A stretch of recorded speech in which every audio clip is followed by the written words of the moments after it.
good evening, or whatever soft, quiet hour you find yourself in. Tonight we leave behind ticking clocks and glowing screens. We drift gently into the folds of a world that never knew electricity, where time moved with the sun and people lived by the will of the soil. Let yourself fall into the dusk of an age long past. The air here is thick with hearth smoke and olive oil. The sky above is the color of old parchment tinged pink by a tired sun slipping beneath the hills. The wind doesn't whisper.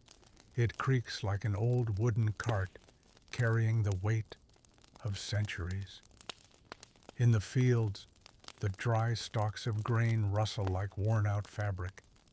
There are no calendars, no alarms, just seasons, just repetition. You are far from the world you know. You are somewhere in the belly of the Roman Empire, not in a marble villa, not in the Senate. No, your story begins in the mud. Your eyes open slowly. The straw beneath your back scratches your skin.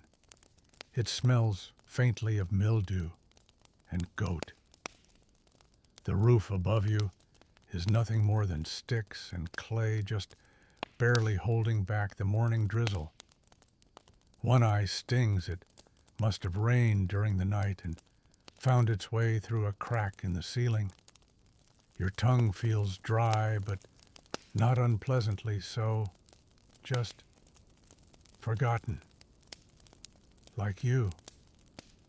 Your hands aren't tied, but they ache from digging, from carrying, from living.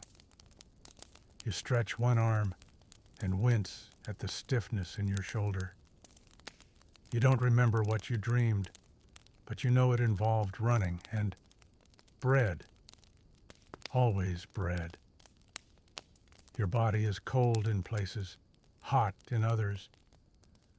One leg is uncovered, poking out from under a blanket that smells like sheep.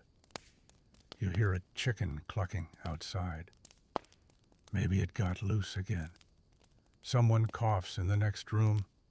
Your mother, your wife. It doesn't matter, not yet. You're still waking up. The air is thick with wood smoke and the faint tang of vinegar. Your breath fogs slightly. You breathe in again slowly this time, letting your nose tell you what's cooking. Lentils, maybe a scrap of onion if you're lucky today. How did you end up here? You might have inherited this patch of land after your cousin vanished in a tax dispute. Or maybe you were a soldier, once too old to fight, but not old enough to die, given a square of field and told to start over. Maybe you were born here, the 8th of 9 children. No land left, so you rent and pray. But the reason doesn't matter anymore. You are now a Roman peasant, a speck, a backbent in the field. You are one of many, a number scribbled in a ledger by a man who's never lifted a hoe in his life. And yet you persist. You breathe. You wake. You exist in this quiet, repetitive world. If this kind of quiet time travel brings you peace, I gently invite you to like this video, maybe subscribe to the channel. It's free, and it helps others just like you find their way into forgotten corners of history softly.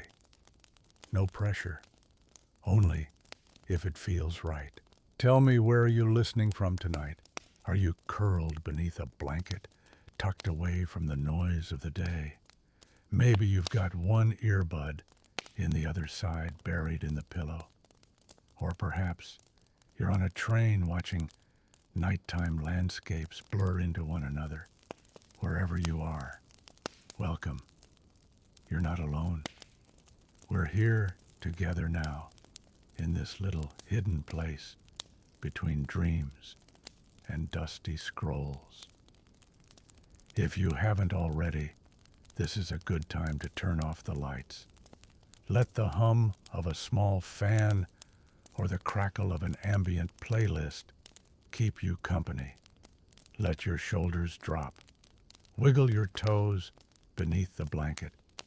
Breathe in, then out. Slower now. And when you're ready, let's begin tonight's journey into the slow, weary, quietly enduring life of a Roman peasant. Wake up with the rooster, not a Roman god. Hey guys, tonight we're stepping out of the marble temples and away from the blood-stained colosseums.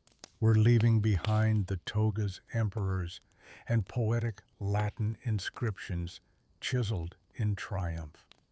Instead, we're walking barefoot into the muddy, gritty, sneezy little world of the real Roman Empire. Tonight, you're not a general, a senator, or a poet scribbling about wine. You're a Roman peasant, a humble agricultural laborer in a tiny village somewhere off a dusty road where your biggest achievements include not losing a chicken and remembering where you buried your pickaxe last week. And, let's be honest, you probably won't survive this. So, before you get comfortable, take a moment to like the video and subscribe, but only if you genuinely enjoy what I do here. And tell me, where are you listening from tonight? What time is it? Where you are? Are you already in bed? Or maybe brushing your teeth with one eye closed? Now dim the lights. Maybe turn on a fan for that soft background hum. And let's ease into tonight's journey together. You wake to a rooster that has no concept of mercy. Its crow punches through the thatched ceiling like a horn, announcing the end of joy. You groan shift under your rough wool blanket and immediately regret it. The floor is cold, dirt-packed and uneven. Your straw-filled mattress is less of a cushion and more of a crunchy collection of broken dreams. You sit up slowly, every joint voicing an opinion. The air inside your casa rustica, your humble countryside home, is thick with sleep and smoke. Your wife or someone's wife, honestly, relationships blur when the entire family sleeps in the same room, is already up. You hear the scrape of pottery, the faint swish of something being stirred, and the unmistakable creak of someone stepping on the one squeaky floorboard that no one ever fixes. Your tunic, wool itchy, questionably brown, is crumpled at your feet. You pull it on, shivering slightly, as the morning chill slips down your neck. It smells like damp herb smoke and your own body. It's familiar. You step outside. The sun hasn't yet cleared the hills. A heavy mist drapes the landscape, pooling in the dips and hollows between trees and fences. You rub your eyes and squint toward the fields, already knowing they're waiting for you, like a sarcastic invitation. You stretch, or try to. Your back makes a noise like someone stepping on a bundle of twigs. You shuffle toward the small shed to relieve yourself more on that charming ritual later, and pass your neighbor's goat, who looks at you with deep judgment. You nod in greeting, He sneezes. The chickens are already scratching at the earth feathers puffed against the chill. One of them is missing again. You do not investigate. It's too early for emotional crises.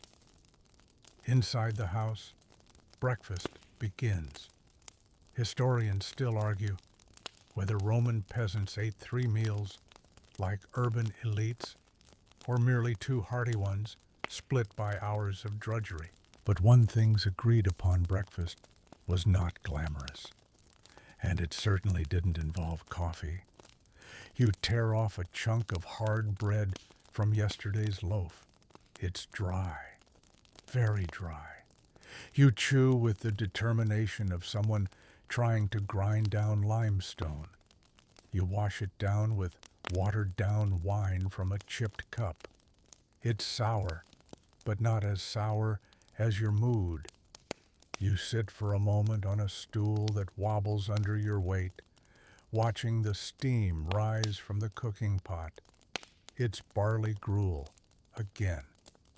You remind yourself not to complain out loud. The last time you did, someone offered to let you make breakfast, and you ended up setting fire to the herb shelf. You take another bite of bread and a slow breath. Your day hasn't really started yet, but your knees already know it's coming. Your life is not about glory. It's about doing the same thing you did yesterday and hoping the weather doesn't sabotage it. You stand. You stretch again. Fewer twig noises this time. You grab your tools and step out into the mist, ready to live another absolutely average day as a Roman nobody. Scratchy tunic, crusty bread, 0 coffee. The mist clings to your legs as you walk, wrapping around your ankles like damp togas made of ghost breath. Your bare feet slip on the slick stones near the doorway before settling into the familiar crunch of gravel and mud. You carry your tools under one arm, a hoe, a dull spade, and the vague optimism that maybe today won't include hornets. Your tunic scratches against your skin, clinging in all the wrong places. You try not to think about it. Your first stop is the water jar by the entrance. You splash a bit on your face.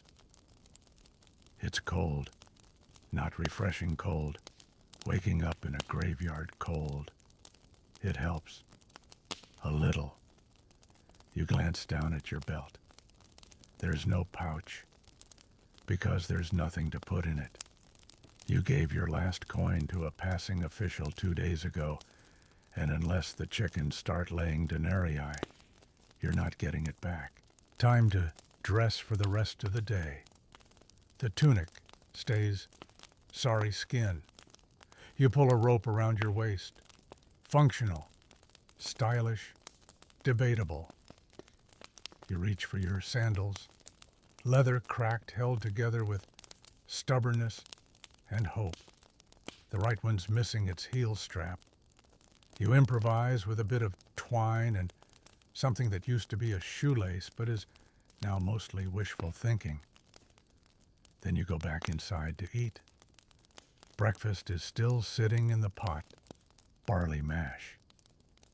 You take a wooden spoon and scoop up a chunk, yes, chunk. The gruel has decided it wants to be solid today. It tastes like warm nothing, slightly sour, slightly sweet, entirely beige. You chew, you swallow. You try to remember the last time you tasted something exciting, a fig, an olive with flavor, a piece of cheese that didn't smell like failure. It's been a while. Historians still debate the exact diet of Roman peasants, how often they had meat, how much access they had to olive oil, or fish sauce. Most agree it was heavy on grain legumes and seasonal vegetables, with meat reserved for festivals or charity from wealthier neighbors. You're not currently at a festival or on speaking terms with your rich neighbor.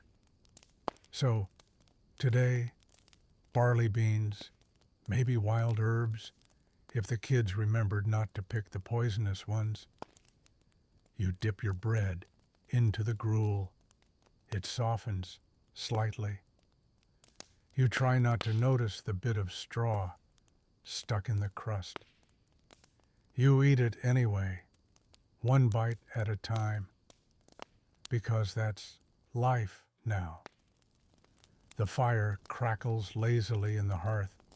The clay walls of your home are cool to the touch. Smoke hangs just beneath the ceiling, stubborn, stale, oddly comforting.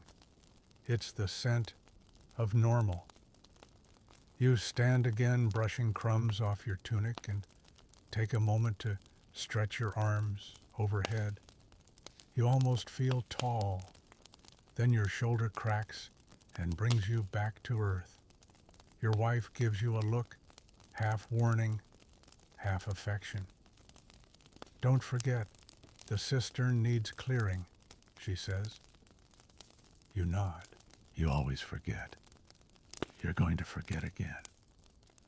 Outside, the rooster crows again. It's less a cock-a-doodle-doo and more of a reminder that time is merciless. A neighbor across the road waves a spoon at you and shouts something about your dog stealing their turnips. You don't own a dog. You wave back anyway.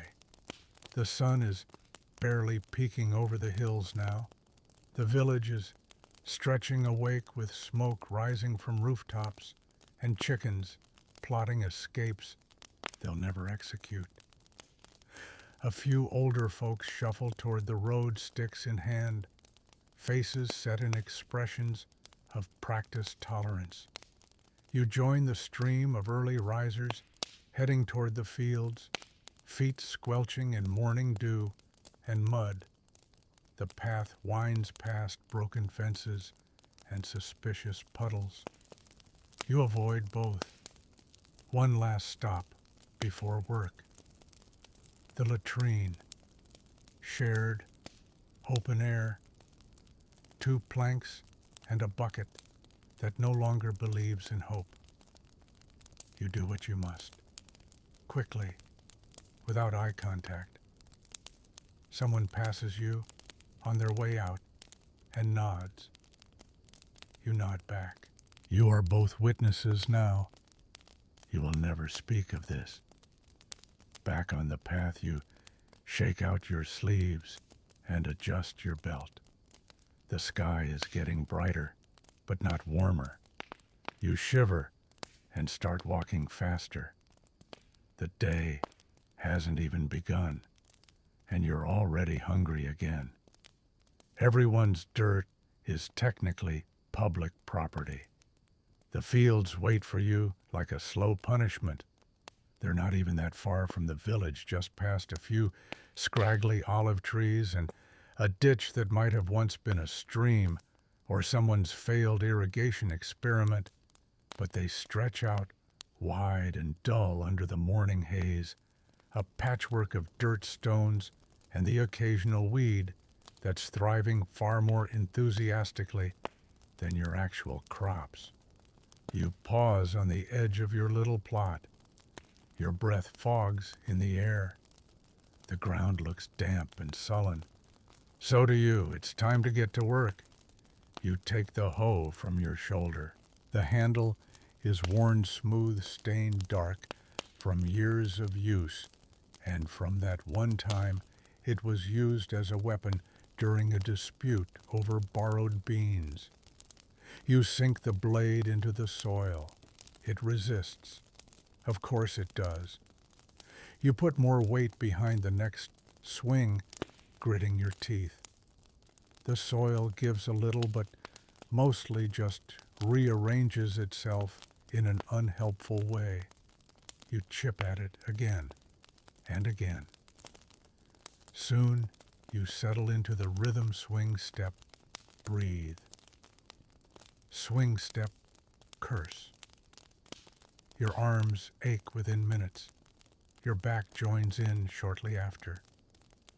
You glance to your right and see your neighbor already hard at work, shoulders hunched, muttering to himself in a tone that could be prayer or just a very long list of complaints. You wave. He doesn't look up. The field is quiet, except for birds' tools and the occasional shout from someone who's found a rock big enough to qualify as a roommate. You bend, lift, throw. Bend, lift, throw. It's not glamorous. It's not noble. It's just survival. Historians still argue whether Roman peasants worked under formal contracts or looser verbal agreements with landowners. Many were colony tenant farmers, working someone else's land, paying part of their harvest as rent. Whether you own this patch of earth or just rent it from a senator you've never met doesn't really matter. The dirt doesn't know the difference. You straighten up, wiping sweat from your brow with the inside of your tunic. That was a mistake. Now your face smells like wet goat. Again. Someone calls out across the field, something about the rain, not coming soon enough or coming too soon.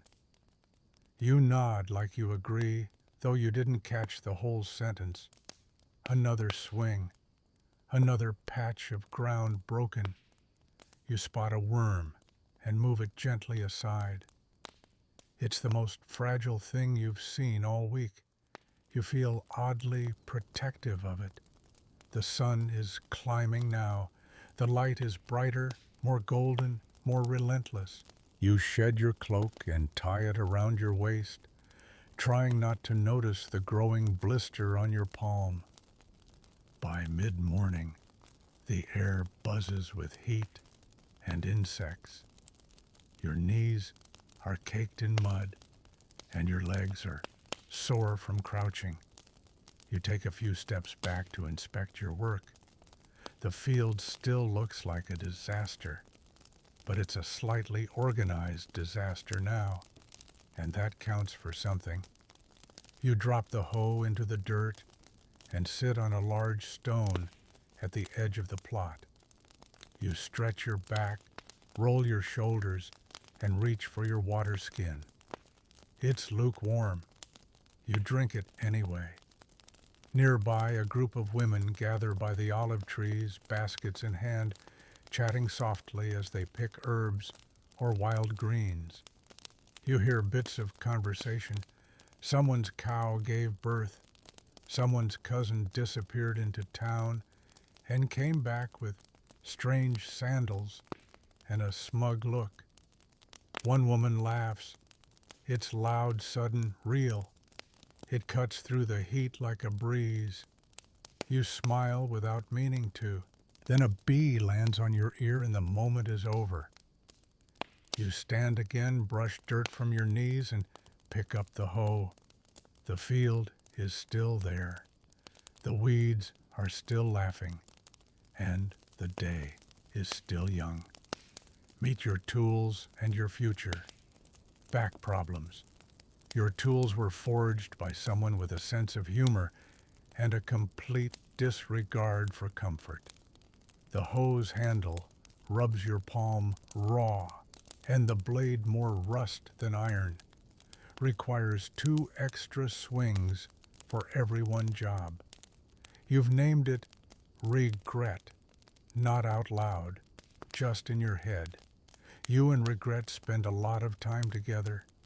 You lean into the next patch of soil, pressing your heel into the earth for leverage. The ground gives, but only enough to mock you. It clumps, crumbles, resists, and finally peels back in a grudging little curl, like a snail retreating into its shell. You scrape it aside, a stone. You sigh. Again. You kneel down and dig around it with your fingers, prying it loose. It's about the size of a loaf of bread and almost as heavy. You heave it up, stagger a bit, and drop it into the growing pile you've started. At the corner of the field, a collection of unwanted rocks, roots, and deeply held resentment. You stretch your back, which crackles in reply. Every vertebra pops like it's clapping sarcastically. Your thighs join the chorus, throbbing gently with each shift of your weight. You press your palm to the small of your back, trying to rub away the stiffness, but it only seems to move around like a guest who refuses to leave the party. Your hands are filthy. Your tunic clings to your ribs, and you can feel sweat gathering in places that should never know moisture. Congratulations. It's still morning. Historians agree that Roman peasants lived physically punishing lives. Farming tools were basic.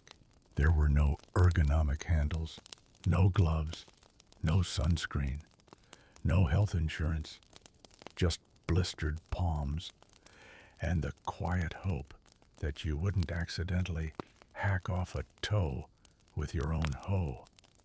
You take a break, not because anyone told you to, but because your body insists. You sit on a low stump near the edge of the plot and flex your fingers. They don't flex back. They just sort of hover in a claw shape. You stare at them, shake them out, and pretend you're not panicking. Your neighbor strolls by with a bundle of brushwood on his back and says, "You swing that hoe like it insulted your mother." You reply, "It did," repeatedly. He chuckles and moves on. It's the longest conversation you've had all day. A dog appears from nowhere and sniffs your leg before stealing the stale crust of bread you were saving for later. You shout. The dog ignores you. It's not even your dog. It might not be anyone's dog. You suspect it belongs to the collective universe and has a pension plan. You sigh again. Then you stand up. Your legs wobble, briefly considering rebellion.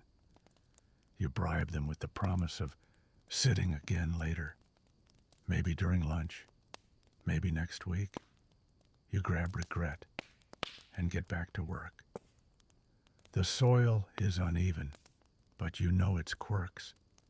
There's the patch that dries too fast, the section where weeds multiply like rabbits, and the strip near the olive tree that might actually be cursed. You hoe around it. You're not taking chances. As you move through the rows, you spot something unusual. A small green shoot poking through the dirt. You kneel, wipe the sweat from your brow, and examine it. A sprout. Tiny, delicate, alive. You smile. A real one. The kind that sneaks up on you. You press a bit of soil around the base, gently patting it down like you're tucking it into bed. Then you sit back again, just for a second, watching the sunlight skim across the ridges of dirt, the soft green leaf swaying. You remember briefly why you do this. Then your back twinges again, and you remember why you hate it. Time to switch tools. You grab your sickle, which you've named Y, and begin trimming back the edge of the field, hacking at stubborn weeds, that dare to flourish where your crops do not. You work slowly, rhythmically, keeping your breath steady, trying not to think about how many hours remain in the day, just one swing at a time, just one weed at a time, just you, your aching joints, and a sickle with attitude. Dig ho. Pray it doesn't rain.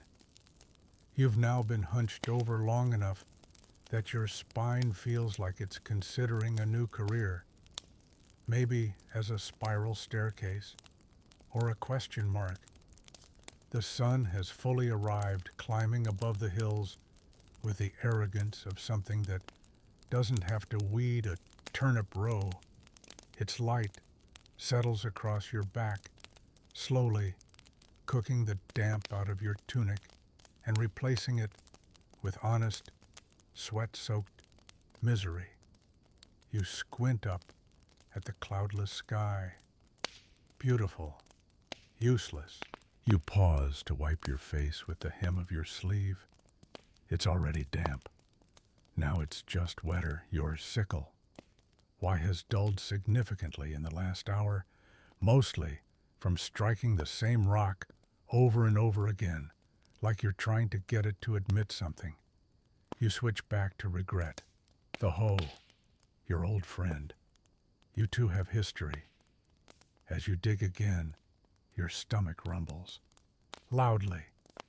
It sounds like a dying lion or perhaps a gladiator whimpering in the corner of a poorly attended amphitheater. Either way, you take it as a sign. You've earned a break. Lunch, such as it is.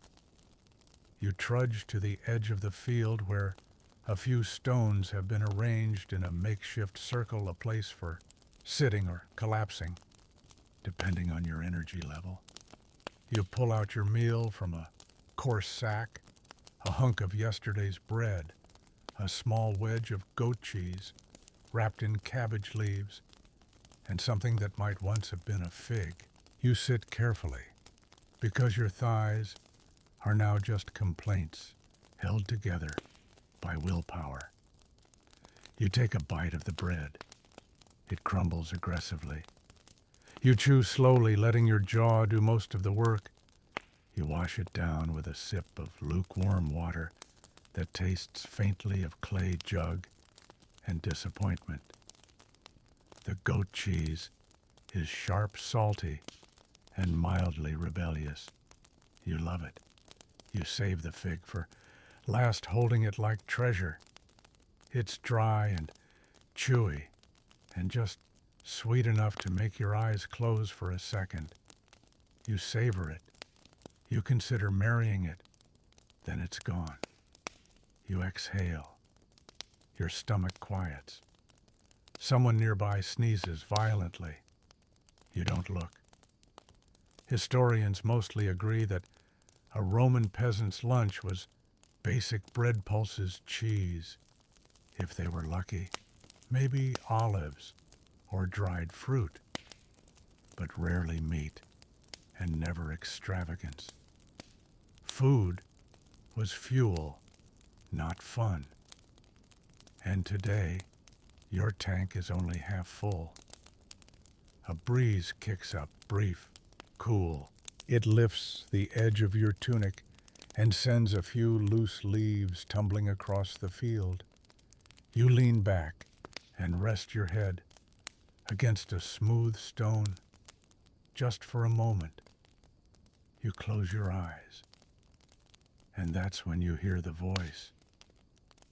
Hey, you're not sleeping, are you? You open one eye to see your neighbor's teenage son grinning down at you, arms covered in mud, hair sticking out like an ambushed hedgehog. You grunt, just digesting. He laughs and jogs off, presumably to fall face first into a ditch. You hope it's a soft one. You stretch once more. Your spine pops like a handful of dry beans. Then you stand, slowly, 1 foot at a time. Your knees crack in protest.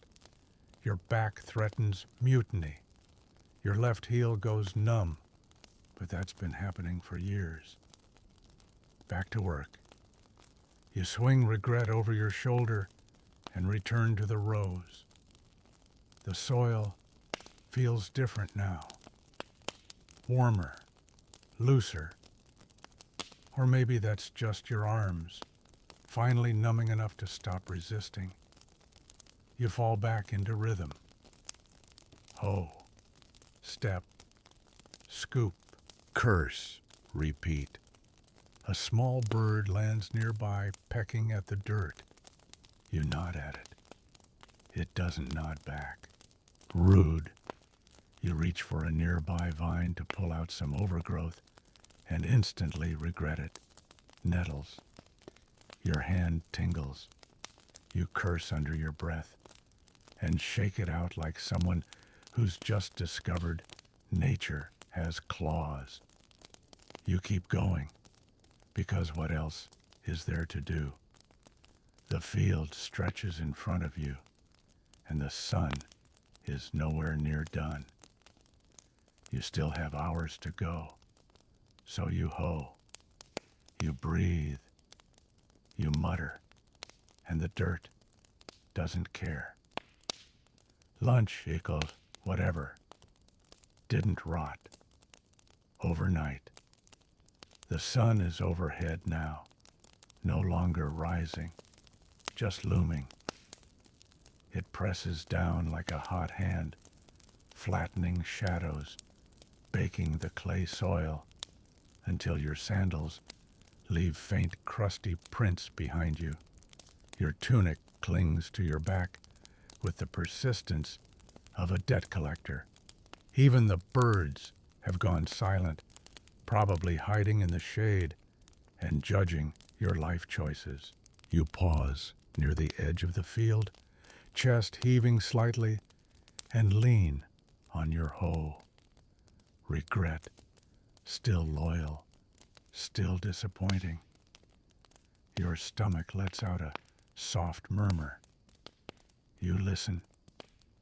It sounds less urgent, now more philosophical, as though it's accepted its fate. Time to eat again. Not because there's a grand meal waiting, but because it's your only way to make the hours go by faster. You settle onto the same rock you used earlier, now warm from the sun and slightly smoother thanks to your rear. You pull out the rest of your humble lunch, a pouch of boiled lentils, slightly sour, wrapped in a fig leaf that's seen better days. You scoop a few spoonfuls into your mouth. They taste like every other midday meal, gritty, earthy, and faintly disappointing. Someone walks past carrying a basket of onions and muttering about weevils. You wave. They grunt. It's basically a conversation. Historians generally agree that Roman peasants didn't dine, they ate. Quickly, without utensils. With ingredients that were cheap, durable, and sometimes questionable. Legumes like lentils and chickpeas were common, as were olives, stale bread, and wild greens. The most consistent spice was necessity. Your spoon breaks halfway through your lentils. You finish with your fingers. You no longer care. The woman from 2 plots over yells something about her daughter tripping into the well again. No one reacts. It's not the first time. Probably not the last. You lie back for a moment, letting the sun wash over your face.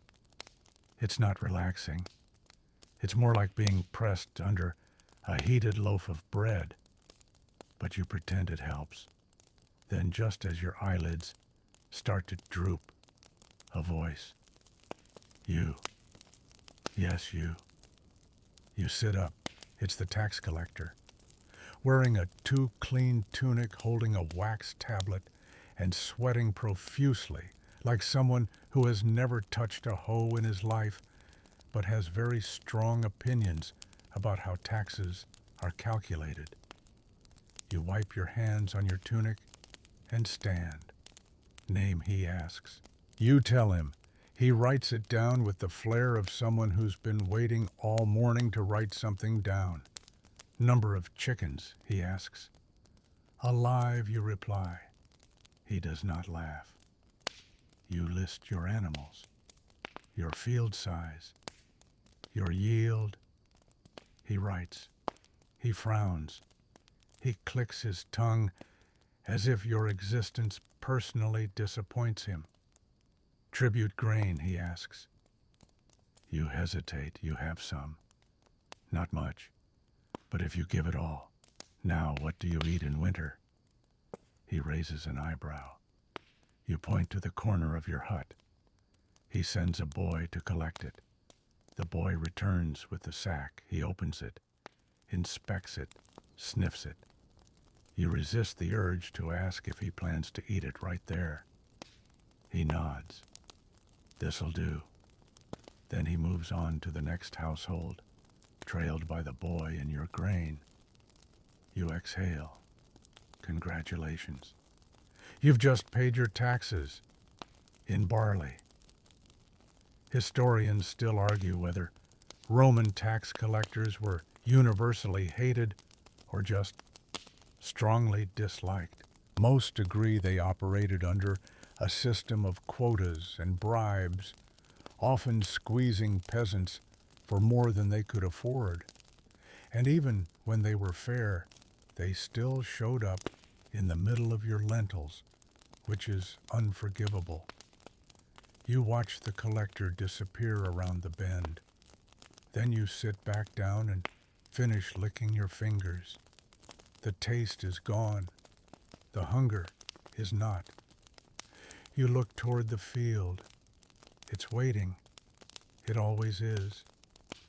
So you stand, you pick up regret, and you return to the rows, one more sunburned soul in a world that worships marble temples but survives on dirt. The tax collector always arrives, sweaty. Your field has turned from morning mud to afternoon dust, the top layer cracked and flaking like old parchment. Every step kicks up a little puff of earth, and soon you've got a fine coating of beige across your shins, your sandals, your pride. You return to your plot and dig in again, this time slower. Not because you're lazy, but because your muscles are now operating under protest. Your arms feel like they're hanging by threads. Your lower back has composed a brief note requesting early retirement. Even your knees, usually too humble to complain, are beginning to whisper dark thoughts. You swing, regret your hoe with less precision and more blind hope. The soil gives grudgingly. Then, from behind you, the worst sound of all. Hey, we're fixing a wall. You turn. A group of neighbors are waving already halfway to a nearby house, armed with buckets, planks, and faces that say, "We've decided this is a community project, and you're part of the community whether you like it or not." You wave back with the sort of enthusiasm usually reserved for tax audits, but you follow them because you have to. You trudge up the hill, your legs wobbling slightly, until you reach a crumbling courtyard wall that's decided it no longer wants to be vertical. You stare at it. It stares back. One of you is about to have a worse afternoon. You're handed a trowel, a basket of small stones, and a promise of some lentil soup later. You begin stacking and pressing the stones into place, smearing mortar made from crushed lime ash and determination between the gaps. It sticks to your hands like regret. Your left thumb gets jammed between two blocks. You pretend it doesn't hurt. A toddler waddles by, carrying a stick and chanting, "Rock, rock, rock," with militant enthusiasm. He smacks the wall. Nothing happens. He nods and marches off. You envy his job satisfaction. Historians still debate how much communal labor Roman peasants were required to do, especially in villages away from larger estates. But the reality remains, walls had to be built, fences repaired, wells redug. And if your house wasn't falling apart this week, someone else's definitely was. You finish your section, step back, and realize it's only slightly worse than when you started. Someone claps you on the back. You wince.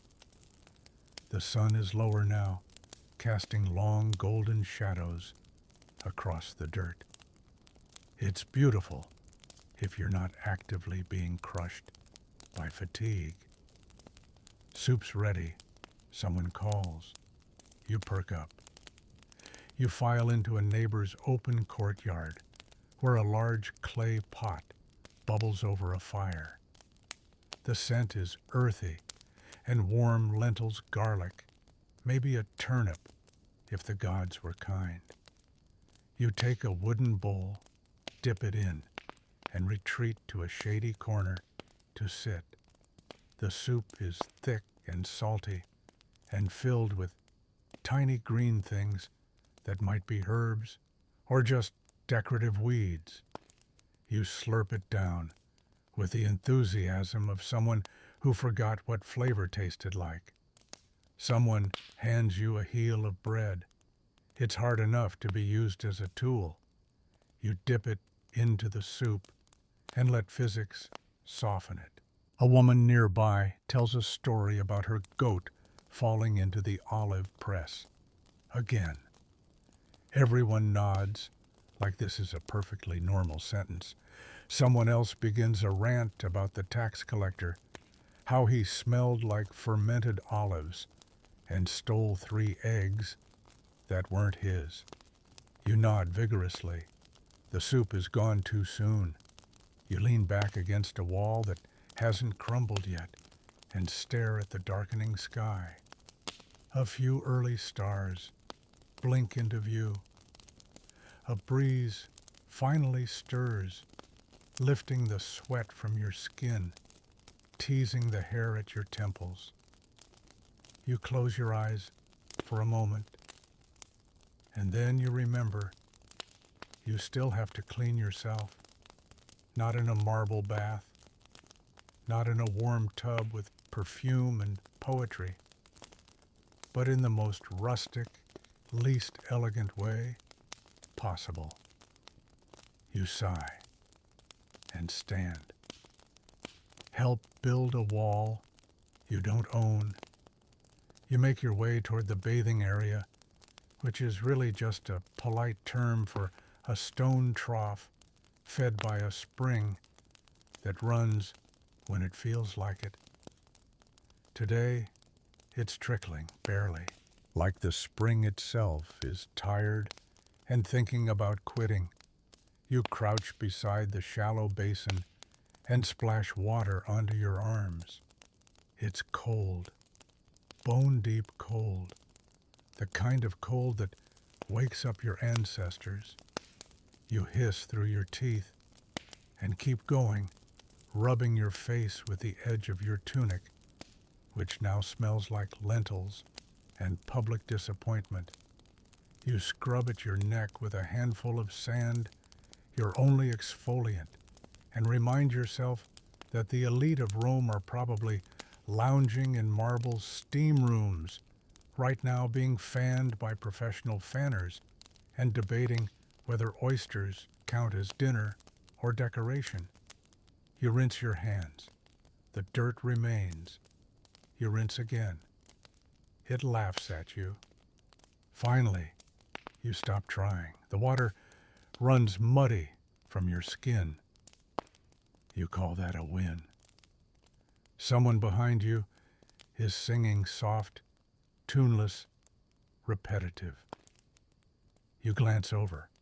A man in his 50s with calloused hands and a missing eyebrow is washing his feet like it's the most sacred ritual in the world. You nod respectfully and move away before he starts offering advice. Back at your hut, the door creaks as you push it open. Inside, the fire is down to embers. The smoke hangs low, brushing your shoulders. You grab a fresh, different tunic and peel the old one off with the delicacy of someone diffusing a trap. The new one is only slightly less damp and smells faintly of thyme and someone else's sweat. You call that a win, too. Historians still argue whether rural Roman peasants had access to proper bathing facilities. While larger towns had public baths, villages relied on springs, wells, and sheer willpower. Cleanliness was mostly seasonal and rarely thorough. Smelling vaguely herbal was usually good enough to pass for fresh. Your hands are red from scrubbing. Your feet sting. You light a small oil lamp and set it on the table beside your bed, though bed is a generous word for a mat of straw atop some uneven floorboards and one deeply judgmental goose feather. Dinner is already underway. You're handed a bowl of lentil stew by your eldest daughter, who says nothing, but gives you the look of someone who had to deal with both chickens and taxes while you were off playing Fix That Wall. You nod in gratitude and sit beside the hearth. The stew is hot, which is all that matters. You eat in silence, except for the occasional crunch of something that might be a rock or might be a poorly chewed chickpea. Across from you, two children argue in whispers about who stole the last fig. You know it was you. You look innocent anyway. The conversation drifts lazily between bites.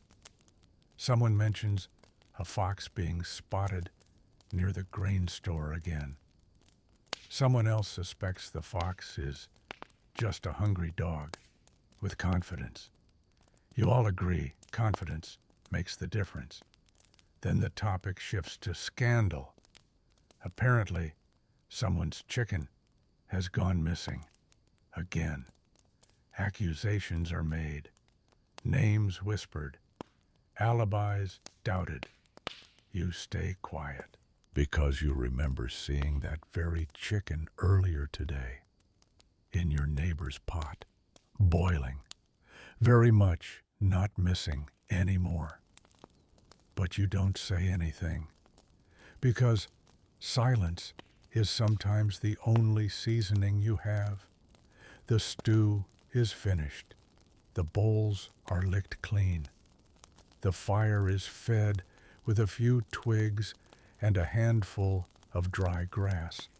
Smoke swirls in lazy spirals above you, painting the ceiling with soot and stories. You stretch your legs out and rub your feet. They protest loudly. You shift again. There is no soft place left in the house. Every seat, every mat, every wall leans at just the wrong angle. But you're too tired to care.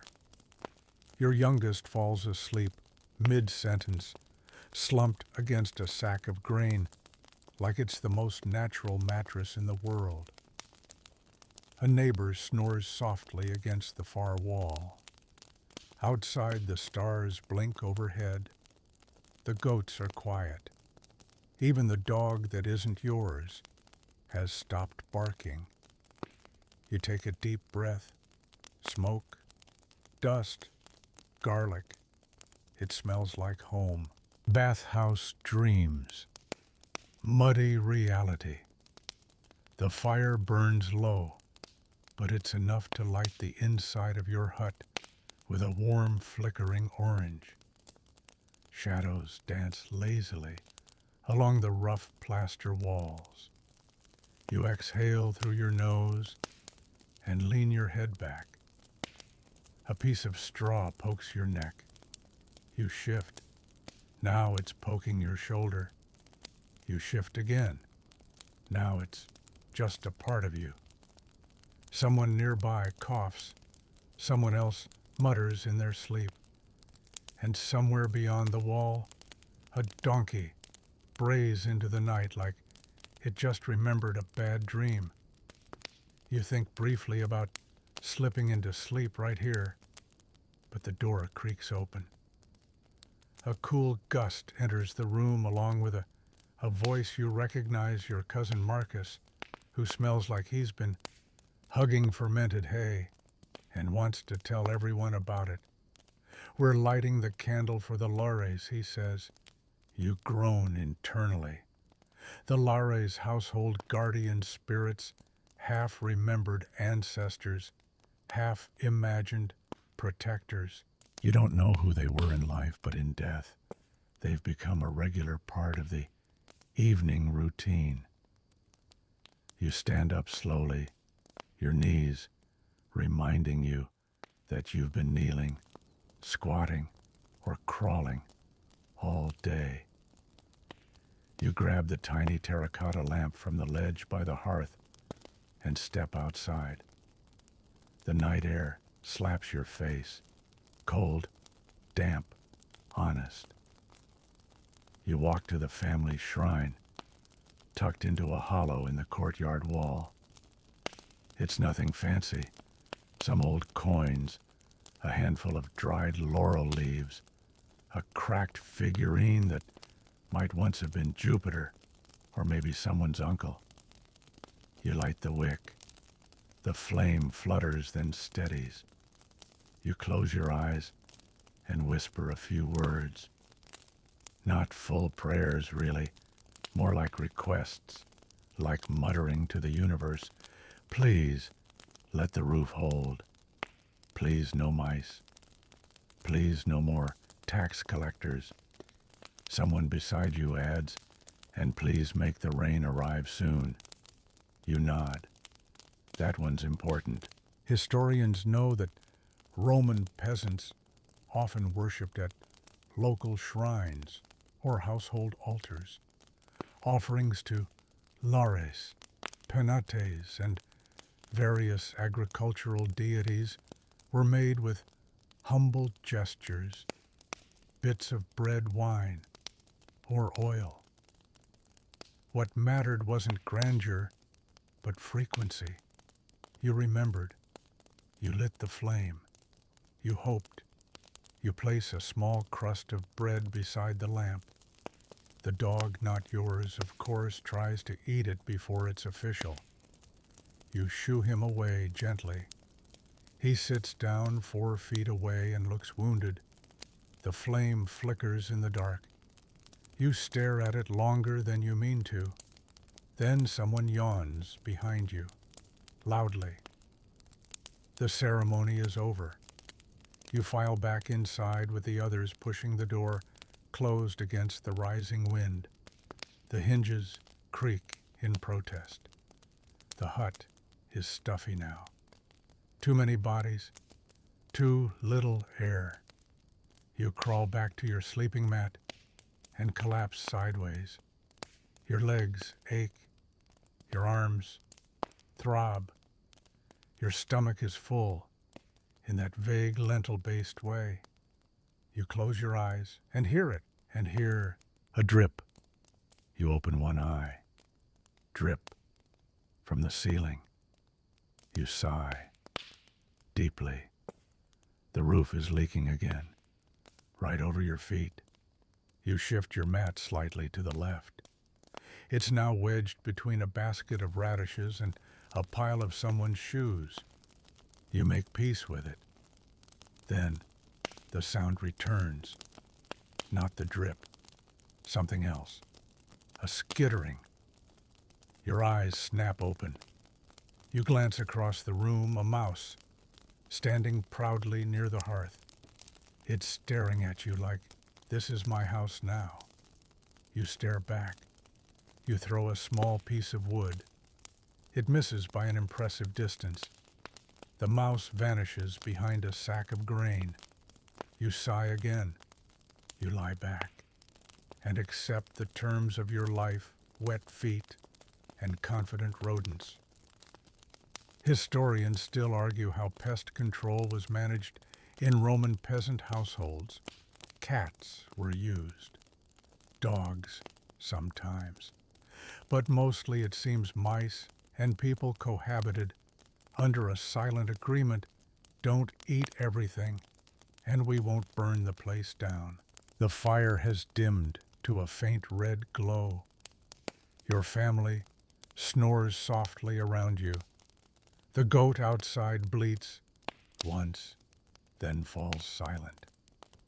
You pull the edge of your wool blanket over your shoulder and try once again to sleep.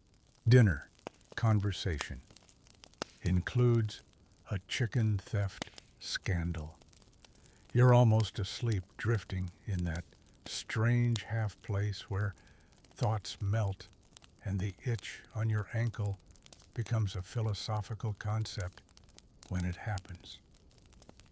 A shout, then another, then several overlapping, escalating like a badly tuned chorus. You open one eye very slowly and stare into the dark. Someone's arguing loudly, with volume commitment and absolutely no concern for the fact that you're trying to sleep next to a bag of turnips. You sit up. The shouting is coming from next door, or at least from a house close enough that the walls seem to vibrate with every accusation. Words fly fast and sharp. You always leave the coop open is met with, "Well, maybe if you fix the latch instead of blaming the gods." There's mention of a missing egg, a suspected curse, and then a loud clatter, as if someone has thrown something heavy at someone slightly heavier. You sigh again. Welcome to Roman village nightlife. You roll over, adjusting the blanket so that it covers at least one shoulder. The mouse returns, perches on the table, and watches the window like it's invested in the argument. You whisper, "Not your business," and it disappears. A child stirs nearby, muttering something about snakes and beans. Someone lets out a long, theatrical snore, and still the shouting continues. You hear a few familiar voices joining in, now neighbors offering helpful commentary. "Maybe you should have tied the chicken down," is countered with, "Why are you keeping chickens inside your house anyway?" Followed by a faint, "Because you stole the roof tiles." You stare at the ceiling, the leaky part still dripping. You try to pretend it's rain. Historians still debate the level of community drama in Roman rural life. Written records are rare, but archaeological evidence suggests tight-knit living conditions, thin walls, and very little privacy. If your neighbor argued with their spouse, their goat, or the tax office, you knew. The noise dies down eventually. Someone shouts a final fine with a kind of force usually reserved for courtroom exits. Then silence, or what passes for silence here. You settle back into your mat. It smells like smoke and feet. You doze. Then a breeze lifts the edge of the blanket and something cold touches your toe. You flinch. It's the dog. Again. Still not yours, but now curled up beside you like a hairy brick. You let him stay, out of spite or solidarity or warmth, possibly all three. Then something crashes outside. You sit up. Again, a pot, maybe. A cart, a falling roof beam. You listen. Nothing, just wind, and your own heartbeat tapping impatiently. You lie back down with the kind of exhaustion that makes you laugh softly to yourself because you know morning is coming. Soon. Very soon. And you'll have to do it all over again. You close your eyes. The fire's nearly out. The room is cold. And finally, you drift. Not deeply, not safely, but enough. Enough to carry you through the rest of the night, leaks mice dogs, and shouting included. Because this is your life, and you're strangely, tiredly, fully inside it. Offerings to spirits, hopes for dry weather. Before the sky has even considered changing color, your eyes blink open. You're not sure what woke you. Could have been a dream.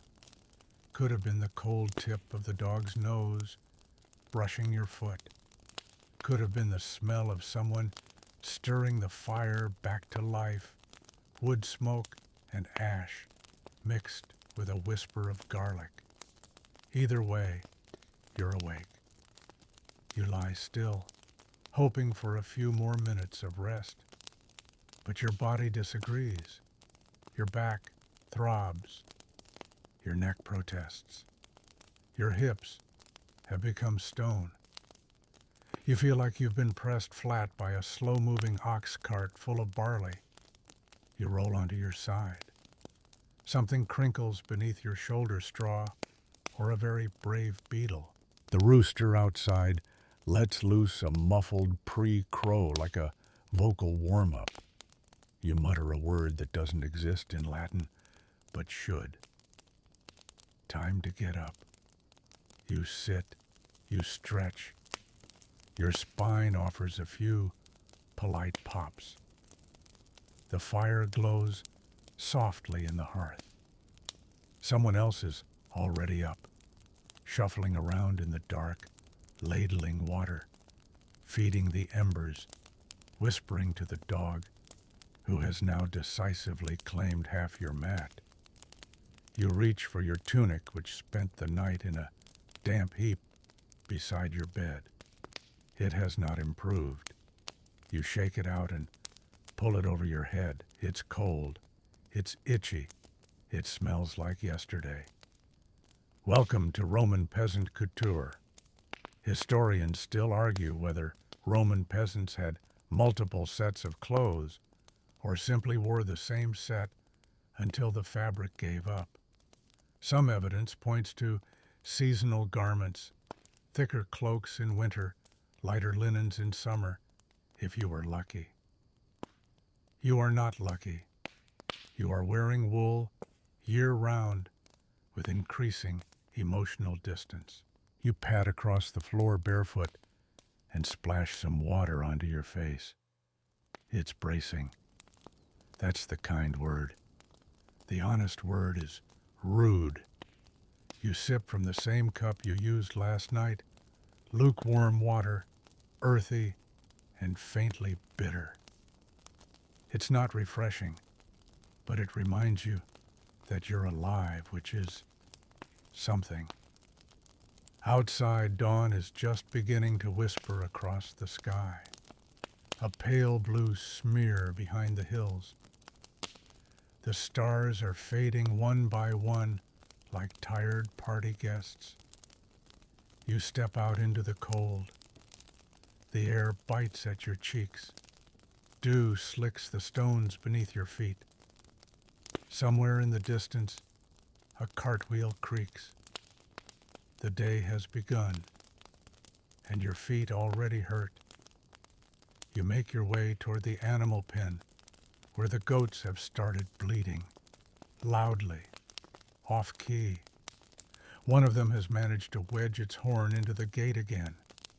You sigh and free it with practiced hands. It doesn't thank you. No one ever does. You toss some hay into the trough. The goats dive in like they haven't eaten in days. You know for a fact they were fed just before sunset. You step away before they nibble your tunic again. At the chicken coop, the usual drama is unfolding. Two hens are screaming at each other. A third is trying to lay an egg in the same spot. Feathers fly. You let them figure it out. You collect what eggs you can find, 3, all warm and slightly muddy. You cradle them in your tunic, careful not to trip over the dog, who has appeared from nowhere again and is watching you with breakfast-related intensity. Back inside, someone has stirred the barley mash into a state of edible grayness. You drop the eggs in the pot with a thump and sit near the fire, rubbing your palms together. Your fingers are swollen. Your feet ache. You've been awake for maybe 12 minutes. Congratulations. You take your bowl. You eat. You don't taste much. It's bland, warm, slightly gritty. There's a leaf in it that might be bay or might be something that fell from the ceiling. You swallow it either way. The family sits quietly, chewing, breathing, planning. You all know what's ahead. More field work, more mending. Maybe another wall to patch, maybe another tax notice tacked to the olive tree, flapping smugly in the breeze.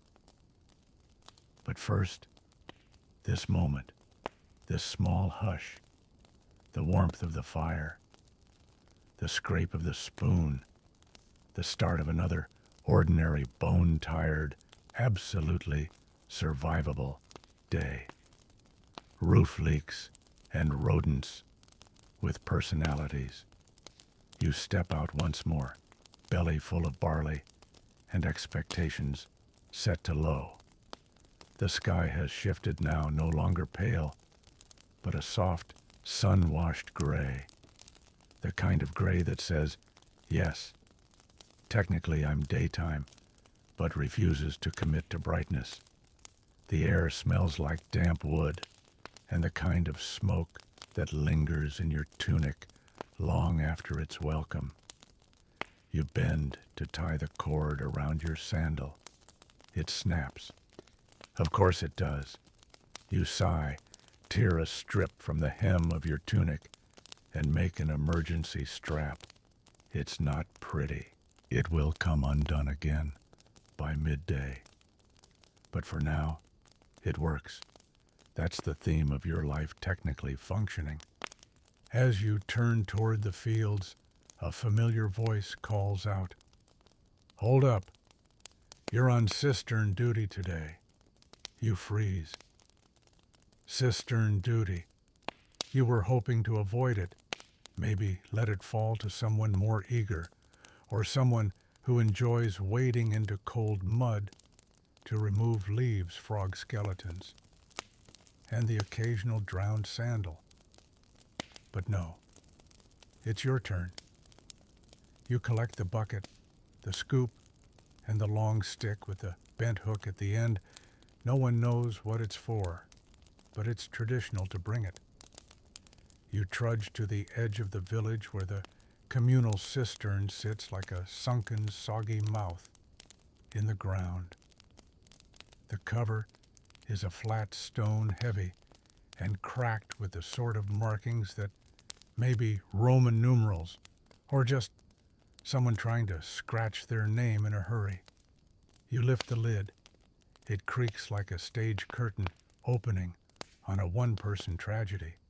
Inside water, technically. Also leaves and bugs. And a smell that cannot be described, only endured. You lower the bucket slowly, trying not to think about what it's bumping into on the way down. You scoop, you haul, you dump. Again, again, again. A frog escapes and hops into your sandal. You stare at it. It stares back. You both agree to forget this happened. Historians still argue whether village cisterns were cleaned regularly or only when things got really unpleasant. Based on your experience regularly is generous. This one seems to have been maintained last during the reign of Augustus. After a while, your arms feel like ropes. You wipe your forehead with your forearm. Your skin is speckled with dirt and water droplets of questionable origin. You cap the cistern, lean the stick against the side, and walk away without looking back. Your reward: you've been summoned to help with laundry.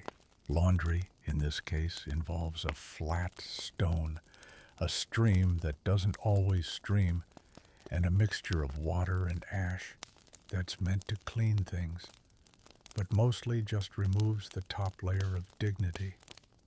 You kneel by the water with a group of others, tunics rolled to the knee, hands deep in gray suds. You slap the fabric against the stone. The stone slaps back. Someone nearby hums a tune. Someone else gossips about a cousin who ran off with a traveling peddler and 3 jars of olive paste. You nod rhythmically, wringing out the cloth. Your hands are raw. Your sleeves are soaked. A fish swims past with judgment in its eyes. You pause to stretch your back. The sun pokes through the clouds briefly, softly. It warms your shoulders for a moment, and you close your eyes to feel it fully. Then someone yells that the goat is in the laundry pile. You open your eyes.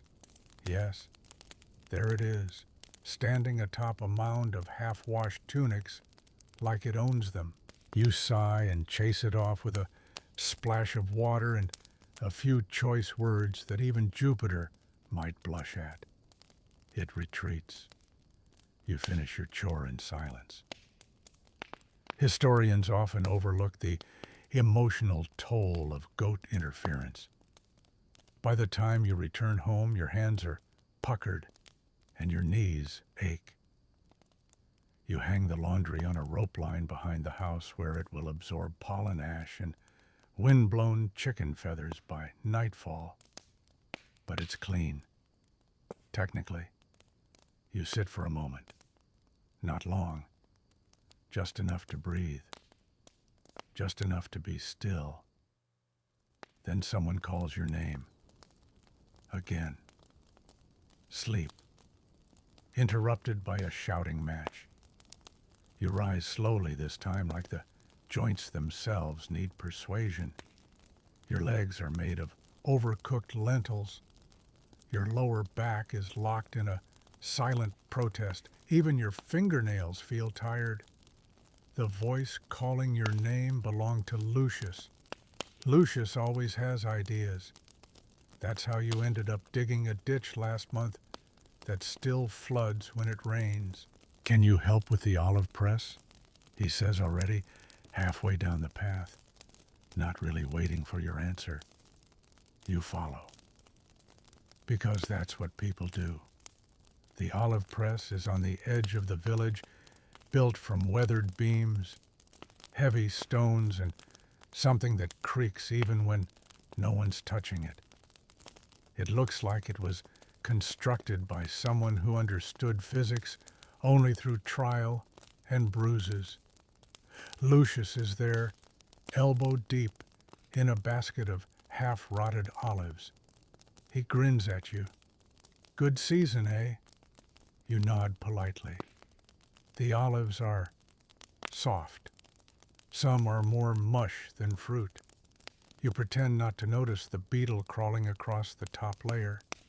You help pour the olives into the press, an open basin of carved stone, stained, dark, and sticky. Then comes the beam. Then the counterweight. Then your job walk in slow circles, pushing the beam so it presses the olives into a bitter, oily paste. You walk and walk and walk, like a donkey with opinions. The beam creaks, the stone basin groans, and gradually dark liquid trickles down the chute into a clay jar. Olive oil. Technically, it smells pungent and faintly acidic, like something that used to be food and now has a grudge. Historians agree that olive oil was central to Roman peasant life, used for cooking, lighting lamps, even cleaning skin.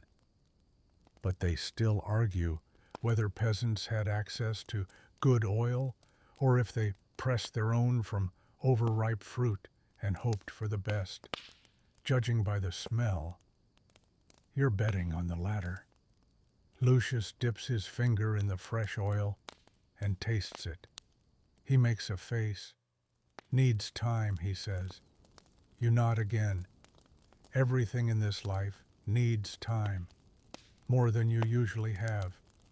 You help transfer the jar to the cool shade of a nearby shed. It's placed beside two others, all marked with scratches so crude that even the gods would need context.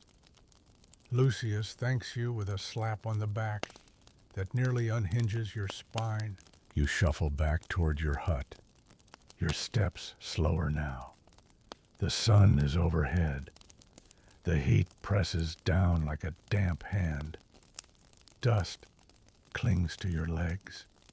Flies orbit your head like you're some sort of tired, earthy deity.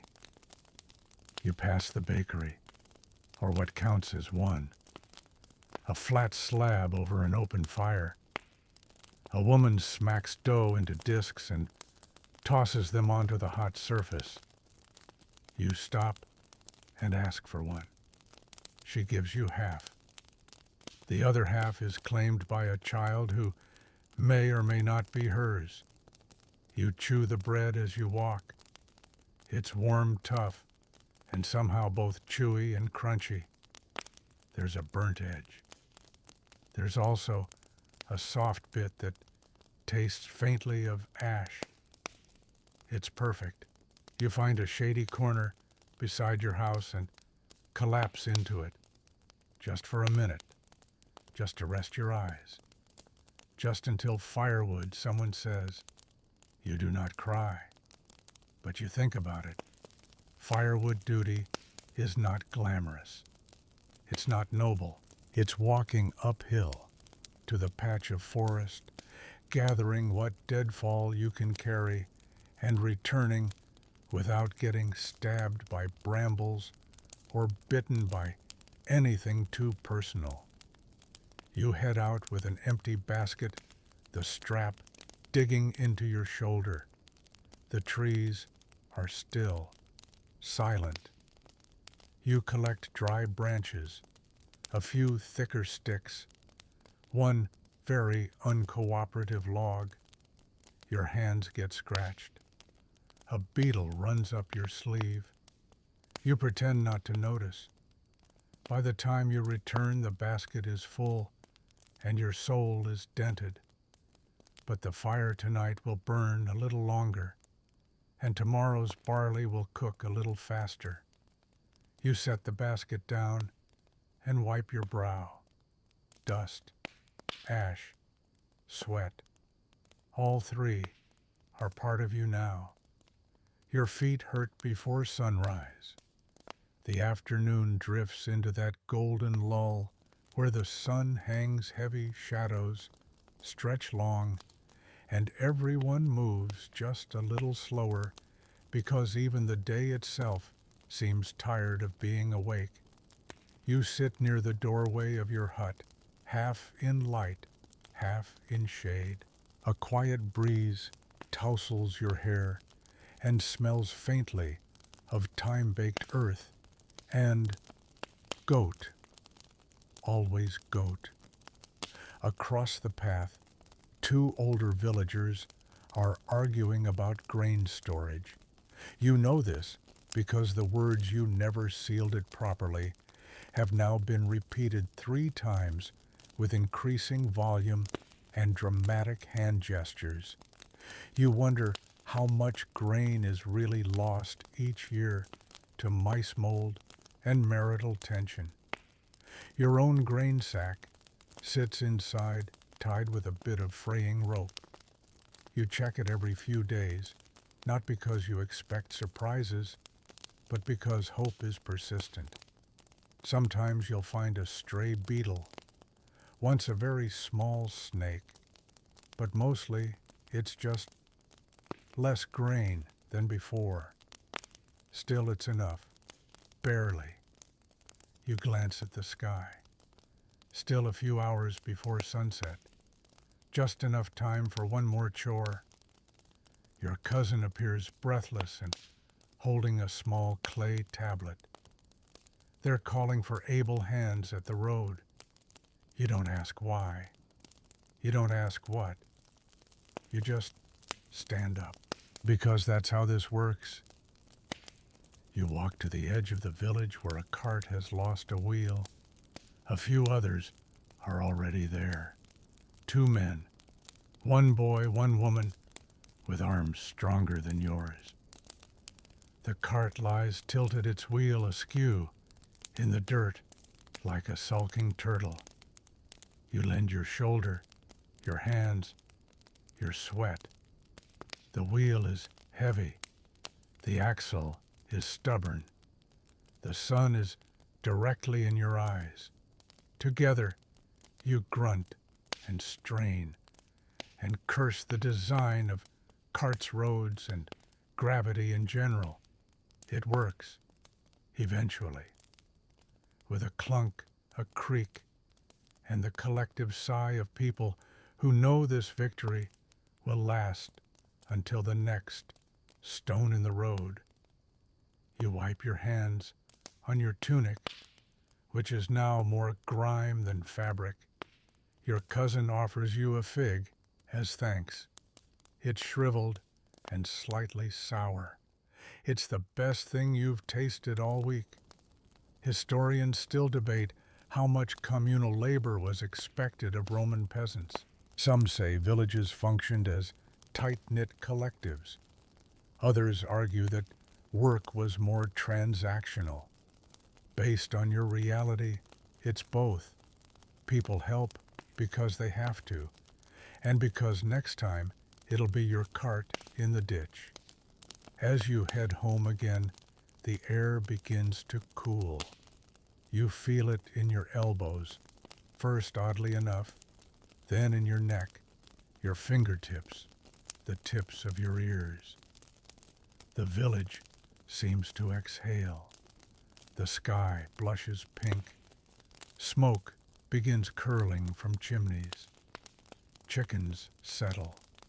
Goats grumble. Children chase one another with sticks and too much energy. Someone shouts, "Supper," and suddenly everything moves again. Inside your hut, the hearth is crackling. The pot simmers. Someone has added onions. or something pretending to be onions. You sit down, let your legs fold beneath you, and press your hands near the flames. They're stiff, but warm. The stew tonight tastes vaguely different, richer, with something unfamiliar. You don't ask what it is. That's the rule. If it's not moving, you eat it. You watch the flames dance in the hearth and let yourself drift, not asleep, not awake, just somewhere in between. The voices around you are soft now. Someone hums. Someone scrapes the last of their meal from the bowl. A child leans against your side, warm and slightly sticky. You don't mind. You stare at the fire and think about olive presses and goat feathers and the exact shape of the bruise forming on your left shin from that cart. You laugh softly, because somehow it's all still funny, exhausting, but funny. You lean back. The fire pops. The room glows. And for a fleeting moment, you think maybe tomorrow won't be so bad. Market day, barter, banter and blisters. Night folds itself gently over the village, not with fanfare, but like an old shawl draped over slumping shoulders. The sky deepens to ink stars, poking through like pinholes in a worn curtain. You breathe out, slow and heavy, as though your lungs have finally been granted permission to exhale.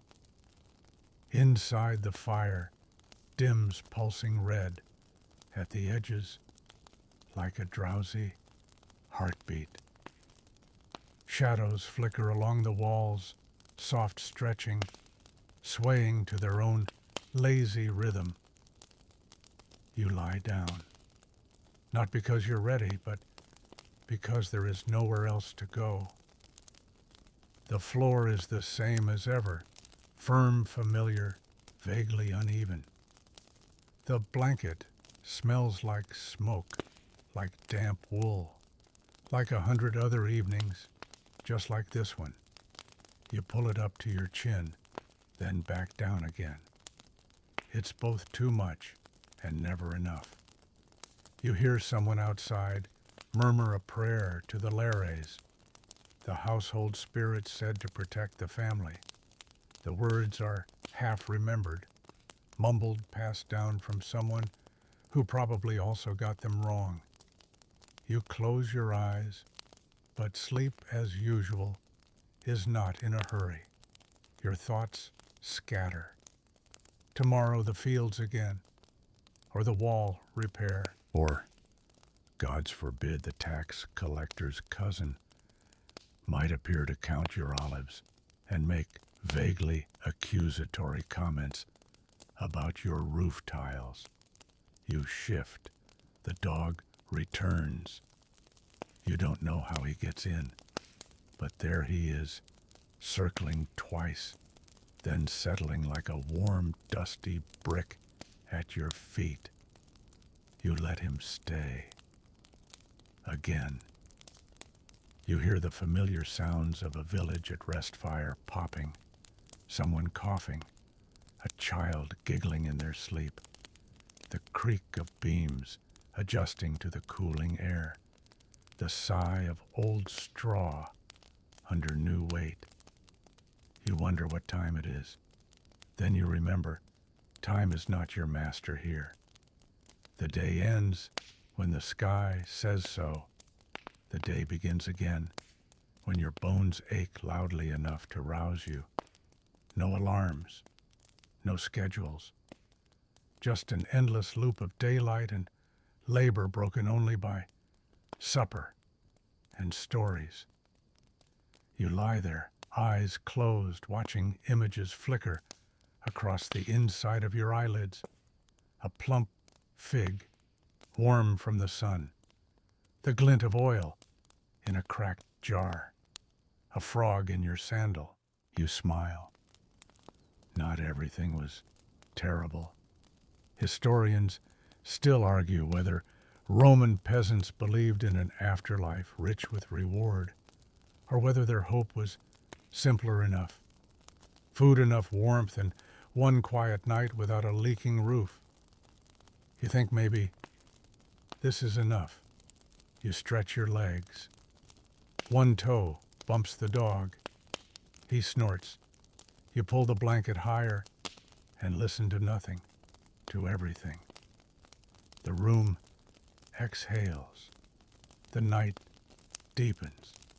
And for once, sleep begins to loosen its knots around your shoulders.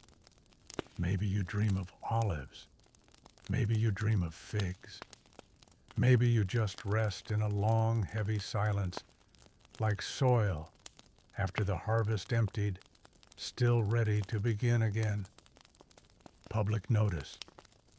Grain shortage and a bad omen. The morning comes not with a sunrise, but with a sigh. You're not entirely sure when night became day. There was no dramatic light pouring through the slats, no rooster triumphant on a fence post. Just a slow brightening, like someone turned up the volume on the world, one notch at a time. Your body feels like it's been borrowed heavier in some places, thinner in others. Your fingers are stiff. Your knees don't respond right away, and your face has pressed itself into the straw mat in patterns that might qualify as proto-writing. Still, you sit up. Because what else would you do? The dog has moved, probably in search of something edible or at least chewable. Your blanket is a rumpled pile. The fire has died to a soft pile of ash, warm only at its deepest center. You rake your hands through your hair. It resists. Your scalp itches. Somewhere in your tunic, a tiny pebble has taken up residence. Another day begins. Someone hands you a cup of water, cool, slightly metallic. You sip, and it slides down like a river that knows where it's going. Then a crust of yesterday's bread, too hard for teeth, but soft enough to soak. You chew slowly. The flavor is minimal. The texture is aggressive. You swallow anyway. Outside the village begins its slow unraveling. Chickens fuss. A bucket clatters. Someone is already scolding someone else about something involving goats. You glance at the sky. Overcast. A little threatening. And just like that, you're in motion. Again. 2 days' task. Repairs. A section of the outer wall has crumbled, likely the work of age rain, and that one neighbor who insists on leaning against it like he's starring in a fresco.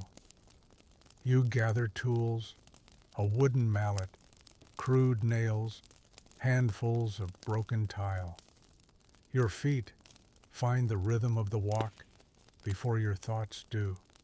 The road is muddy, a mixture of last night's drizzle and this morning's refusal to dry out. At the wall, others are already gathered. You join the line. No words are exchanged at first, just nods, shrugs, and the universal groan of knees bending under weight. You haul, you brace, you lift, you hammer. The wall doesn't thank you, but it holds. For now, historians still argue whether Roman peasant villages had formal systems for maintenance or relied on spontaneous acts of necessity. Judging by the amount of shoulder injuries and creative swearing present today, it's leaning heavily toward desperate cooperation. As you wedge a new stone into place, someone nearby begins humming. A tune you don't recognize, but it feels old, older than the wall, older than the tools, older than the village itself. You hum along, because why not? By midday, the wall is patched, the tools are returned, and your hands look like they've been in a relationship with gravel.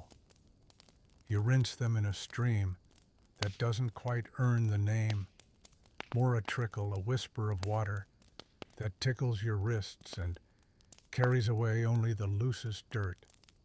Still it helps. You sit on a fallen log.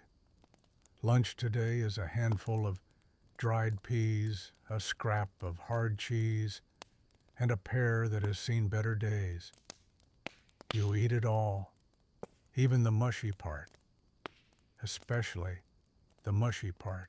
Then you lean back, eyes half-lidded, and let the breeze speak. It tells you nothing useful, but it's kind. You think about the wall, about your knees, about the strange consistency of goat cheese, and then of nothing. The sky shifts again, lighter now, if only slightly. The clouds part just enough to let one lazy sunbeam stretch across the field. You take it as a blessing. You stand. There is always more to do. But for a moment you just exist. Just a Roman peasant under a Roman sky with Roman dirt under your Roman toes. No speeches, no banners, just life. Again, Roman bureaucracy in all its paperwork. Glory. You head back toward the village square, or what passes for one. It's less of a square and more of a vaguely open spot where people tend to stand when nothing else demands their attention. At the center sits a worn column stump too short for speeches, too wide for sitting comfortably, and too cracked to remember what God it was meant to honor. You stop beside it and lean for a moment, not dramatically, just enough to let your spine recalibrate. Today's rumor mill is already churning. Someone heard the tax collector is sending a clerk to survey the grain stores. Someone else claims there was a bear sighting by the eastern orchard. You personally suspect it was just a large, angry goat, but you nod anyway. Bears are exciting. Goats are just persistent. A boy runs past with a reed flute. He's not playing it so much as assaulting it. The notes he produces are more ambitious than accurate. You smile because it's awful and because it's honest. You hear a sharp whistle, someone calling for you. It's your aunt, who, despite not being your actual aunt, has claimed the role with great authority. She waves a wooden spoon like a general's baton. "There's fish," she says. "Come help gut them." You follow, because that's what people do. The fish have been laid out on a board under the fig tree. Not many, just 3 little ones, silvery and limp, staring at the sky with that fishy brand of regret. You pick up the dull knife. You scrape, you slice. You try not to breathe through your nose. The scales come off in bursts, silver confetti, from a party no one wanted to attend. The guts are interpretive. You remove what shouldn't be there. You guess at the rest.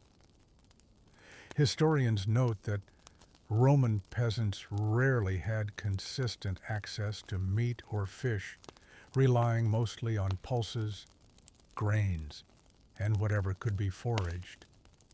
When fish did appear, it was usually salted or slightly suspicious. Today's catch smells fresh-ish. You take comfort in that. Your aunt hums a lullaby as she cleans beside you. It's oddly soothing, something about a lamb and a fig tree and a baker who forgets the flour. You don't know all the words, but the melody sticks to your skin. As the fish roast over the fire, your stomach growls with the sort of longing only experienced by people who've eaten mostly lentils for 3 days straight. You eat, carefully, quickly. There are bones, yes, but there's also oil and the crisp edge of char and the fleeting miracle of flavor. You don't speak, you just chew and let the warmth flood your limbs. Someone brings out a jug of wine, thick, sharp, barely diluted. You sip. It's more vinegar than vintage, but it's good enough. Someone else pulls out a lyre, plucks a few notes. It's clumsy, but not unpleasant. A woman begins to sing an old story half lost in time about a girl who turned into a river just to avoid marriage. People nod. No one laughs. It makes sense. Historians still debate how much leisure Roman peasants truly had. Some claim evenings were filled with songs and stories. Others argue survival left little room for joy. Sitting here under a fig tree with a belly full of smoky fish, you think maybe joy didn't need permission. It just slipped in where it could. The light fades. The fire pops. You lean back on your elbows, full and tired, and strangely content. You don't own much. You won't be remembered. But tonight, for now, you are fed warm and surrounded by voices that know your name. And that, oddly, is enough. Someone's wedding. Everyone's problem. The moon has crept up like a nosy neighbor, low-wide and far too curious. It spills its pale light across the rooftops and courtyards, turning every crack in the stone and ripple in the water troughs into something poetic. You should be asleep, but your body has its own ideas. Instead, you walk, slowly, softly, as though afraid to disturb the very dust beneath your feet. The village is hushed now, except for a distant cough, a creaking shudder, and that one dog who always barks at absolutely nothing. You pass by huts that whisper warmth from inside windows, glowing faintly, like sleepy eyes behind wool curtains. Your feet take you to the edge of the barley field. Just beyond the old shrine stands half-shaded, half-collapsed, still clinging to the idea of being sacred. You stand before it, not because you believe, but because it's tradition. You place a pebble at its base, a small offering, a small hope. You're not sure what it's meant to ask for rain, perhaps, or fewer fleas, or just one morning where your knees don't sound like kindling, but you place it anyway. That's the point, really. Not to be heard, but to say something. Historians argue whether Roman peasants maintained personal spiritual rituals distinct from the official state religion. Some suggest rustic households blended gods with household spirits, family legends, and local superstitions into something deeply intimate. Others believe most peasants simply nodded along and got back to work. You step back. The shrine doesn't reply, but something in you feels a little less noisy. You walk on, back through the sleeping village, past a hut where someone snores with operatic intensity, past another where two lovers whisper too softly for words, but loudly enough for everyone to know. You return home, slip inside. The fire has gone cold again. That's all right. You lie down and wrap the blanket around you. It's a bit damp on one corner, how you do not know, and you will not investigate, but the rest is warm enough. You shift, sigh, close your eyes, and just before sleep tugs at your ankles, you think of the fig tree, of the olive press, of the cart with its stubborn wheel, and the goat that still hasn't apologized. You remember the tune the woman hummed as she gutted the fish, and without meaning to, your breath follows it, long, slow, a kind of lullaby you didn't know you carried. You sleep, for real this time. And when you wake hours later, it's to the sound of rain. Gentle, rhythmic tapping at the roof like a polite ghost. You don't move. You just lie there, listening. The world feels cleaner, somehow. You imagine the mud softening the wells, rising the trees, grateful and smug. Rain is a gift, even if it means a miserable walk tomorrow. You let the sound soak into your bones, and in the quiet, under the worn blanket surrounded by the breath of sleeping things, you allow yourself to believe just for a moment that things might be okay. A visit from the local healer. Morning rain doesn't stop chores. It only makes them wetter. You wake with your blanket twisted around your legs and a fine mist sneaking in through the shuttered window, brushing your cheeks like a ghost with cold fingers. The roof is dripping, but not enough to panic, just enough to leave a very specific puddle in the exact spot you want to stand. You push yourself upright. Your muscles complain in every dialect. You consider lying back down. You don't. Instead, you pull on your damp tunic, shove your feet into equally damp sandals, and step outside into a world that smells like wet straw, damp earth, and the faint bitterness of regret. The village is quieter today, softened by the rain. Footsteps are muffled. Voices are gentler. Even the goats seem hesitant, as if unwilling to fully commit to bleating in the downpour. Someone hands you a basket. You don't ask why.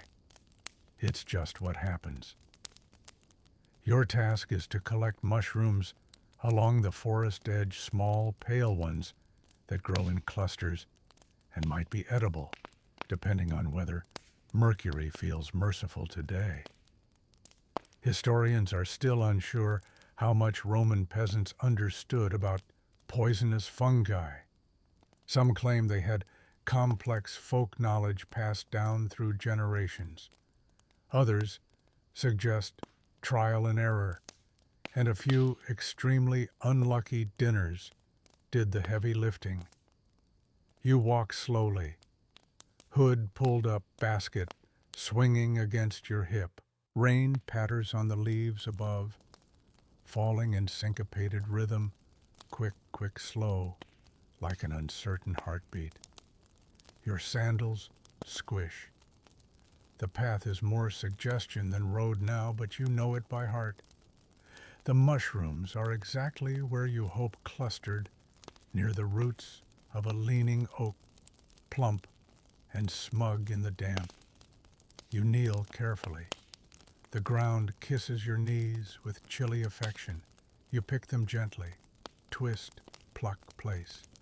One by one, time disappears in the drizzle. By the time your basket is half full, your hands are stained, your knees are soaked, and you've begun to hum to yourself a tune with no name and no purpose. On the way back, you spot something strange, a cracked tile lying in the mud, red clay faded design, maybe once part of a bathhouse or an offering table. You turn it over curious. It's cold and pointless, but you pocket it anyway. Souvenir of a day you'll forget. You return home just in time to see two children trying to chase a chicken using only a stick and sheer optimism. The chicken naturally is winning. You duck inside. Someone takes your basket. You sit by the fire and peel off your sandals, steam rising from your toes like incense for weary gods. Your feet are pruny. Your hair is clinging to your skull like a damp squirrel. You don't care. Someone brings you a bowl, mushroom stew with wild herbs, and miraculously a slice of crusty bread to dip. You tear it, dip it, bite. It tastes like warmth. It tastes like a pause. You eat slowly, savoring each spoonful like it's a secret. Around you, the room breathes with quiet motion. People drying things, stoking the fire, whispering plans for tomorrow that sound suspiciously like plans from every other day. And you, just a peasant, a shadow in 100 forgotten records, smile at the steam rising from your bowl, because for once the day hasn't broken you. Not quite. Sleep. Finally, if the dog doesn't steal your blanket. Evening arrives like a memory, soft around the edges, heavy with the scent of wet wood and simmering broth.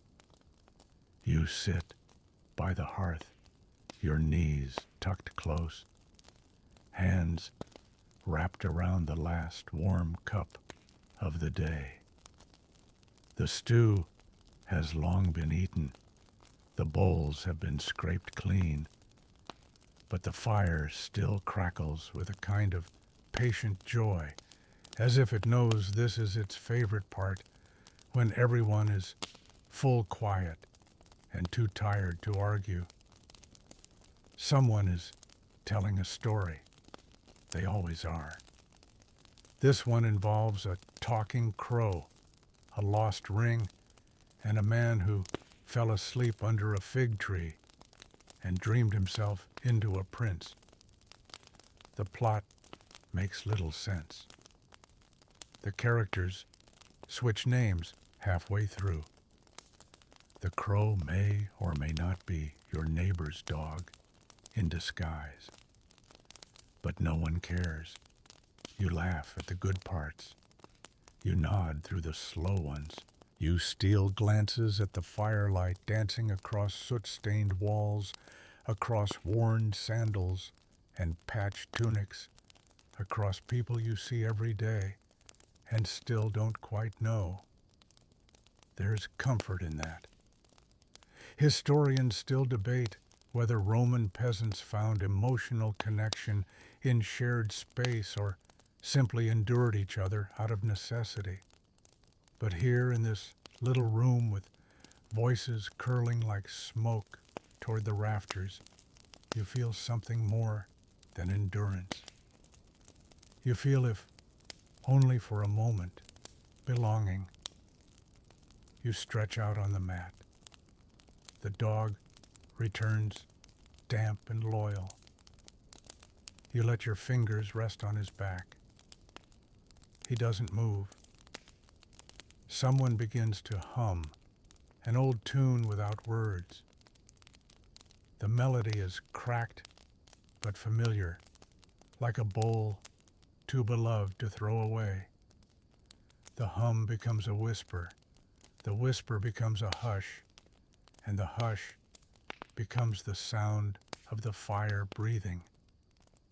You close your eyes, and this time, sleep doesn't wait.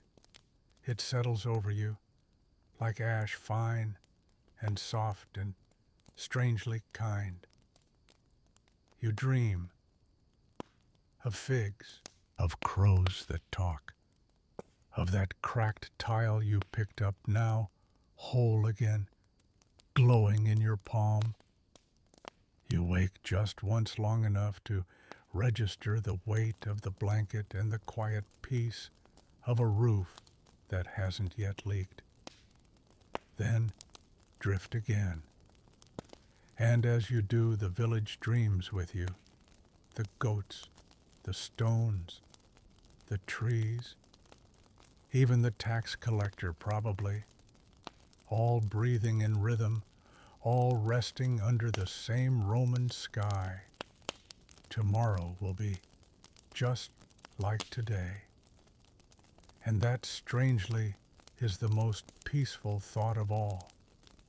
So, now as the fire dwindles to gentle embers, and the last raindrops finish their soft applause on the roof tiles, let everything in you begin to loosen. Let your breath slow, like the rising mist outside the village gates. Let your thoughts scatter, like fig leaves on a breeze, curling and weightless. You've walked the dirt roads. You've lifted the stones. You've endured the rain, the rumors, the stew, and the strangely cunning chicken. You've heard the songs, fumbled through the chores, and survived a day that most would not have lasted half through. You're not a hero. You're not a statue. You're a person with aching feet and calloused hands and a belly full of borrowed bread. And in this quiet moment, that is enough. Let your shoulders sink deeper into your pillow, as though it's woven from barley straw and soft evening sighs. Let your breath align with the rhythm of the hearth, slow, steady, always there. The village is safe tonight. The walls hold. The gods, real or imagined, are content. Sleep now, not as escape, but as return to yourself, to the soil, to the simple miracle of stillness. The night is long, but it's gentle. The dreams ahead are yours to wander. And tomorrow is just another ordinary day.